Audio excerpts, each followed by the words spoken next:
Hatkeshwar bridge તોડતા દરમિયાન દુર્ઘટના બની છે। બ્રિજ તોડવાની કામગીરીમાં ગેસની લાઇન તૂટી, અડધા કલાક સુધી ગેસ લાઇનમાં લીકેજ થતા લોકોમાં ડરનો માહોલ। અદાણી ટીમે ખોખરા તરફનો ગેસ સપ્લાય બંધ કરી દીધો। ખોખરા વિસ્તારની અનેક જે સોસાયટીઓ છે તેમાં ગેસ પુરવઠો બંધ કરાયો।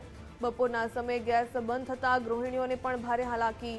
એએમસીના ખોદકામ દરમિયાન પાઇપલાઇનને નુકસાન થયું। કે જે અત્યારે કામ ચાલુ રહી છે પુલ તોડવાનું જેસીબી થી, એ અમારા માટે નુકસાનપૂર્વક છે। અમારા ગેસની પાઇપલાઇન તૂટી ગઈ છે। અમારા બાળકો સ્કૂલેથી આવે તો શું જમે એ પ્રશ્ન ઊભો થયો છે, માટે તાત્કાલિક ધોરણે અમને ગેસનું પાઇપલાઇનનું જોડાણ કરી આપો।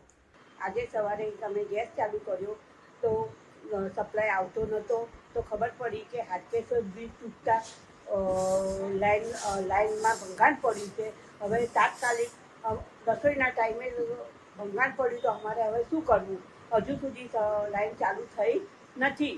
અત્યારે હાલ અમારો પુલ તૂટે છે, પુલની આજુબાજુ બે બાજુ તૂટવાનું છે। ત્યારે આ ગેસ પાઇપલાઇન બંધ થઈ છે 10 વાગ્યાની, અત્યારે 1 વાગે તો હજી આવી નહીં।